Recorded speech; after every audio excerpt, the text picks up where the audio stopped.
वाकया आपके सामने रख देता हूँ, जाकर जम तफरी खुद करते रहते हैं। वाकया क्या है कि नबी अलैहिस्सलाम खुद तशरीफ ले गए एक जंग के अंदर। और हाँ, ये भी ज़हन में रखिए, आज के इस दौर के अंदर अमन अमन अमन की बात करने वालों, नबी अलैहिस्सलाम के हुज्रे मुबारक के अंदर नबी अलैहिस्सलाम जहां इस वक्त आराम फरमा रहे हैं, वहां उस हुज्रे मुबारक के अंदर मुअर्रिख को, मुफस्सिर को, मुसन्निफ को, मुहद्दिस को तस्बीह नहीं मिली। 12 से 13 तलवारें मिली हैं हुजूर के हुज्रे मुबारक से। 12 से 13 तलवारें मिली हैं, तस्बीहात नहीं मिली। हाँ, तस्बीह का हुक्म जरूर दिया, लेकिन खुद हुजूर अलैहिस्सलाम तलवार लेकर मैदान जंग के अंदर जाया करते थे। और उन तलवारों के अंदर अरबी के अंदर क्या लिखा हुआ था? फरमाया बुज़दिली शर्म है, आगे बढ़ना इज्जत है। और इस दौर के अंदर यही समझें कि एक जंग शुरू हो चुकी है जिसको ग़ज़वा-ए हिंद के नाम से कहते हैं। अब तो उलमाए किराम ने मुतफ़िक़ा तौर पर कह दिया है, कहा उसका एंड नहीं है, लेकिन शुरू हो चुकी है। अब तुम चाहते हो कि ग़ज़वा-ए हिंद की जंग के अंदर तुम शामिल होना चाहते हो, तो अपनी औलादों की तरबियत इस्लामी और मोहम्मदी और तरीक़े मोहम्मदी के मुताबिक करना शुरू कर दो, ताकि तुम्हारी आने वाली नस्लें इलेक्ट्रॉनिक मीडिया और सोशल मीडिया पर अपनी आंखों का जिना कर कर गलत रास्ते पर न जाए और सही रास्ते पर चल पड़े। इसके लिए हुजूर अलैहिस्सलाम चले गए। बात चल रही थी ईमान कि ईमान क्या है। ईमान हुजूर को मानने का नाम है। नबी अलैहिस्सलाम जंग के अंदर तशरीफ ले गए, घोड़े के ऊपर जलवा अफरोज है। पहले भी 2 मरतबा ये बात सुना चुका हूँ। सिर्फ इशारा दूंगा, एक काफिर मुसलमान नहीं, अभी उसने कलमा नहीं पढ़ा, ऑपोजिट अगेंस्ट सफों से निकलता हुआ आया। उसने रुखे मुस्तफा की जियारत की और पलट कर कहने लगा कि मैं करीब जाने चाहता हूँ।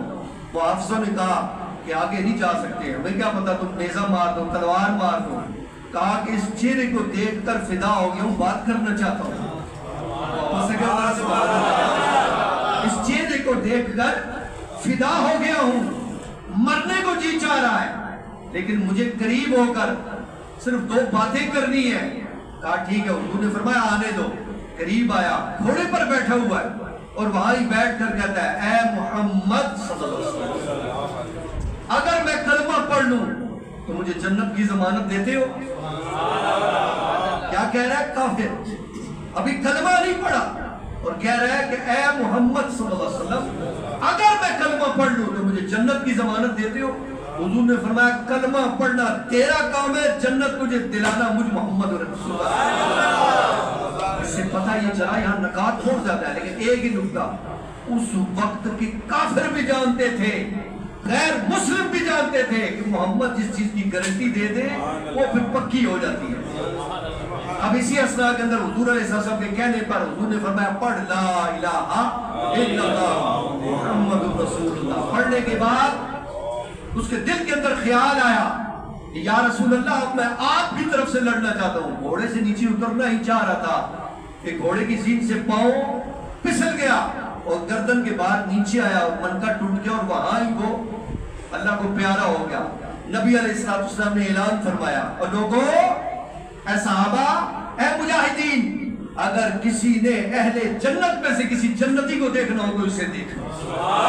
अब मुझे बताओ यार, उसे नमाज़े जन्नत में लेकर गई और उसे कोई वजू, गुस्ल, फराइज, सदकातो खैरात, नमाज़े तरावी, नमाज़े जुम्मा, कोई और काम, ये मामलात है। उसने सिर्फ 2 काम था।